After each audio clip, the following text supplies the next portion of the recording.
राम राम। आप सभी के अंदर विराजमान मेरे परम पिता परमात्मा को मेरा कोटि कोटि नमन। हमारा सतगुरु सुखराम जी महाराज के ग्रंथ में राजा चंदू लाल का संवाद चल रहा है। संवाद यानी ज्ञान चर्चा चल रही है। तो सदगुरुदेव राजा चंदू लाल को माया, ब्रह्म और परब्रह्म इन तीनों के ज्ञान का अंतर बता रहे हैं। सदगुरुदेव कहते हैं कि हे राजा, थोड़ा सा विचार करो। संसार में तीन ही ज्ञान है, तीन ही तरीके की भक्ति है। सुरगुण भक्ति, निर्गुण भक्ति, केवल्य भक्ति। सुरगुण का मतलब रूप के नाम है, यानी उसके संग माया है, तो वो नवधा की भक्ति कहलाती है।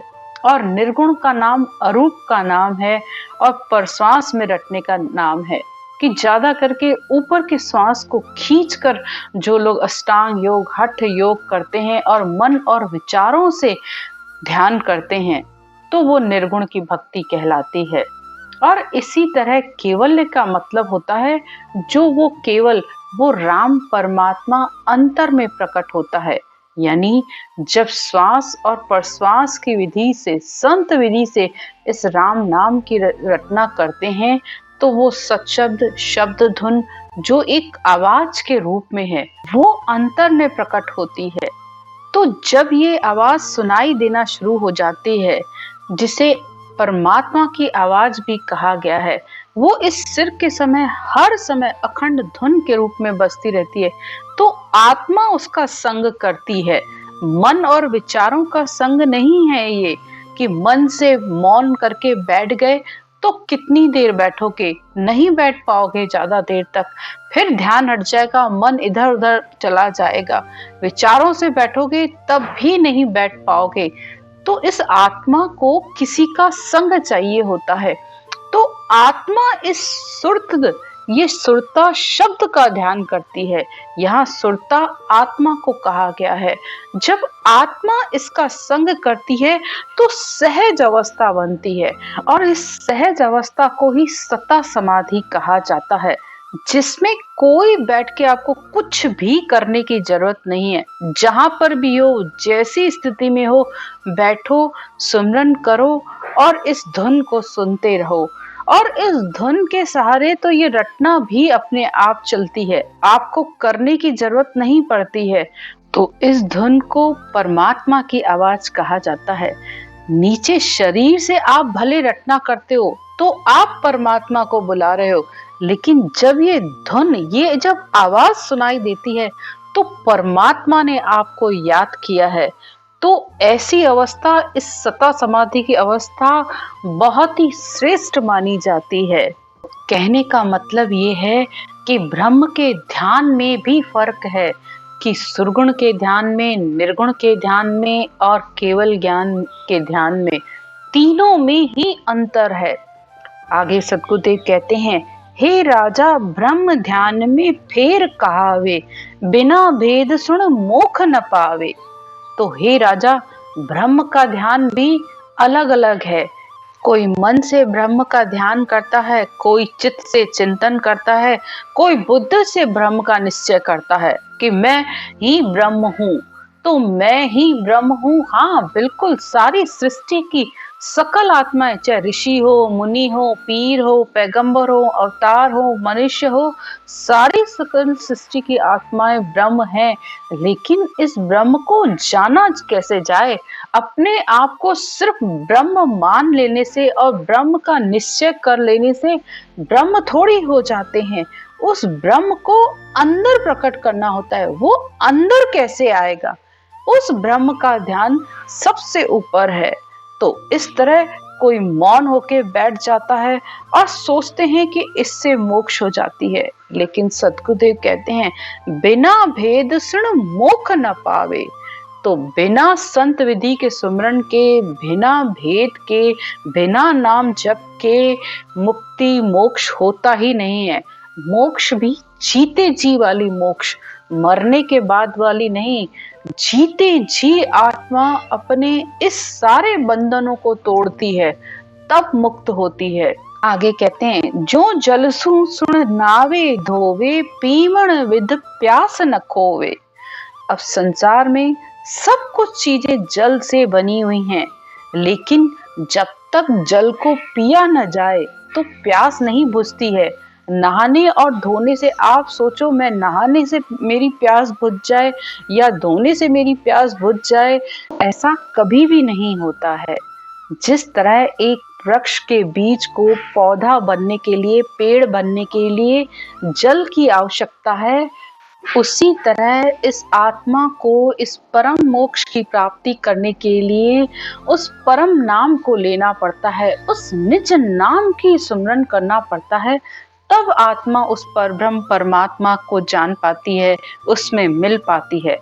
तो संसार के जितने भी साधन क्रियाएं आप कर रहे हो वो नहाने और धोने की तरह हैं। जैसे जल से नहाते धोते हैं लेकिन उससे प्यास नहीं बुझती है, तो परमात्मा का नाम, राम का नाम जल की तरह है। आगे सतगुरुदेव कहते हैं, हे राजा जल की चीज जल ही सु धोवे, तब निर्मल होए उजली होवे। जल बिन खसे बहुत विध कोई, चीज बीज से निर्मल नहीं होई। तो जो चीज जल से पैदा हुई है उसे जल से ही धोकर साफ किया जाता है, और जल के बिना दूसरी चीजों से वो साफ नहीं होती है, न बीज से साफ होती है। इसी तरह परमात्मा का नाम जल की तरह है, और उस जल से ही सब आत्माओं की प्यास मिटती है, भूख मिटती है। यानी इस जल को, इस परमात्मा के नाम को अपने मुंह से, जीभ से, कंठ से, श्वासों से जब लोगे तब ये अमृत आएगा, तब ये सत्शब्द आएगा, तब इस आत्मा की प्यास बुझेगी। जिस तरह जब आप खाना खाते हो तो आपका मुंह भी चलता है, जीभ भी चलती है, अंदर कंठ भी चलता है, तो आप खाना खाते हो और तब आपका पेट भरता है, और जब पेट भरता है तो फिर आपको जल की भी प्यास लगती है। बिना अन्न खाए जैसे प्यास नहीं लगती है, उसी तरीके से जब तक आप इस संसार के साधन और क्रिया करोगे तब तक आपका पेट नहीं भरेगा, इस आत्मा को शांति नहीं आएगी, इस आत्मा की भूख और प्यास बिल्कुल नहीं मिटेगी। तो आत्मा की भूख और प्यास मिटाने के लिए परब्रह्म रूपी परमात्मा का नाम लेना पड़ेगा। देवता भी उस परब्रह्म परमात्मा की आराधना कर रहे हैं। शिव सनकादिक शेष जी ध्यावत है दिन रात। तो दिन रात वो अवतार भी उस परब्रह्म परमात्मा की सेवा में लगे हुए हैं। तो हम मनुष्यों को तो इस बात पर कम से कम तो विचार तो करो कि जिन देवताओं को हम पूज रहे हैं वो किसकी भक्ति कर रहे हैं, वो किसकी आराधना कर रहे हैं। तो आप एक बात अच्छे से समझिए, जब तक चार ब्रह्म के लोक तक के साधन आप कर रहे हो तब तक मुक्ति नहीं होती है, क्योंकि ब्रह्म के 5 लोक बताए गए हैं। आप सारे शास्त्र उठाकर देख लीजिए, और आप संतों के मुख से भी ये बार बार सुनते हो कि 3 ब्रह्म के लोक, चिदानंद ब्रह्म, शिव ब्रह्म, पार ब्रह्म। तो यहाँ तक के आप साधन सब करते हो, और मृत्यु लोक में आकर मनुष्य ही इन तीनों तक पहुंचने के साधन करता है। लेकिन 5वां जो ब्रह्म है वो केवल पद, आनंद पद है, जिसमें मिलकर आत्मा की मुक्ति होती है।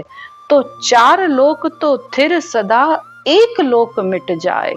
तो 4 लोक हमेशा रहते हैं, लेकिन एक लोक यानी ये मृत्यु लोक महाप्रलय में मिट जाता है, फिर बनता है, फिर मिट जाता है। तो लेकिन मृत्यु लोक में मनुष्य जन्म लिए बिना इन 4 लोकों तक पहुंचा भी नहीं जा सकता। अब कोई चिदानंद तक की भक्ति करता है, कोई शिव ब्रह्म तक की करता है, कोई पार ब्रह्म तक पहुंचता है। लेकिन आप ज्ञान अलग अलग होने की वजह से जो कंफ्यूज हो जाते हो, तो बस ज्ञान को थोड़ा सा समझ के चलोगे तो आपको समझ में आएगा कि जो संत कह रहे हैं, जो ज्ञानी ज्ञान बता रहे हैं, वो कोई गलत थोड़ी बता रहे हैं।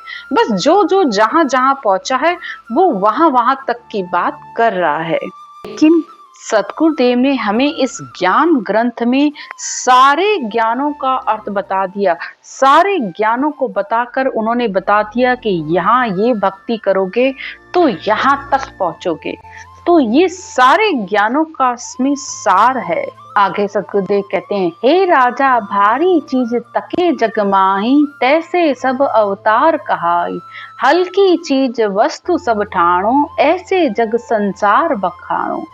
तो सदगुरुदेव कहते हैं कि हे राजा, संसार में कोई चीज भारी होती है, यानी कोई चीज बहुत कीमती होती है, कोई कम कीमत की होती है। तो ऐसे ही संसार में जो अवतार हैं वो भारी चीज की तरह हैं, और जो हल्के यानी हम मनुष्य या जीव हैं, ये सारा संसार हल्की चीज है। लेकिन जो अवतार हैं वो राजा की तरह हैं और हम प्रजा की तरह हैं, तो वो हमसे ऊपर हैं। हे राजा भारी चीज संग जे जावे, तो हल्की संग शोभा नहीं होवे। अब एक आम इंसान सोचे कि मैं प्रधानमंत्री के साथ बैठ जाऊं तो उसकी तो बड़ाई होगी ना, सारा संसार में उसे सम्मान तो मिलेगा ही कि एक वो बड़े लोगों के साथ उठ बैठ रहा है। तो इसी तरह जो संसार में अवतारों की, देवों की भक्ति करता है, नवधा भक्ति के साधन करता है, तो वो उसे अच्छे लगते हैं और सारे संसार को, सब को यही अच्छा लगता है। लेकिन उससे ब्रह्म पद की प्राप्ति नहीं होती है। पण जल को रूप हुए नहीं भाई, लाख चीज भार्या संग चाही। तो लाख आप बाहर के साधन करो, दान करो, पुण्य करो, यज्ञ करो, हवन करो, जितनी चाहिए सुरगुण की भक्ति करो, लेकिन जल रूप यानी उस ब्रह्म के रूप को उससे नहीं जाना जा सकता। ब्रह्म के रूप को जानने के लिए तो इस अंतर में सेवा करनी पड़ती है। इस श्वास पर श्वास में इस रटना करने पर जो ये कर्द शब्द, ये शब्द धुन, ये जो आवाज आती है, उसी का ही ये आत्मा संग करके उस पर ब्रह्म में पहुंचेगी। बात को सदगुरुदेव और आगे समझाते हुए कहते हैं, हे राजा छोटी बड़ी चीज सो भाई, जल पिया बिन बंधे न कोई, क्या अवतार मिनख लर लोई, ब्रह्म ध्यान बिन मुक्त न होई। तो संसार में कोई कितना छोटा हो, कितना ही बड़ा हो, चाहे अवतार हो, मनुष्य हो, प्रसिद्ध हो, पीर हो, साधक हो, पीर हो, पैगंबर हो, औलिया हो, जो भी हो, लेकिन बिना ब्रह्म ध्यान के मुक्ति नहीं होती है। आगे कहते हैं, हे राजा ब्रह्म ध्यान बिन धर्म कहावे, सो सब माया को ध्यावे। तो बिना इस ब्रह्म ज्ञान के, बिना इस केवल ज्ञान के जो भी है सब माया है, वो सब आन धर्म है। और आन धर्म का मतलब ही है यानी जिसका रूप है तो वो नष्ट होने वाला है, वो खत्म होने वाला है। जारा भरम न छूटे कोई, वे उल्टा माया बस होई। तो त्रिगुणी माया से अलग होने के लिए ब्रह्म ज्ञान, केवल ज्ञान ही चाहिए होता है। आत्मा बिना इस केवल ज्ञान के त्रिगुणी माया से अलग नहीं हो सकती, और त्रिगुणी माया से अलग हुए बिना उसके भ्रमों का नाश नहीं होता है। या तो माया के वश में हो जाते हैं या माया उनको वश में कर लेती है। आज की चर्चा यहीं तक। राम राम।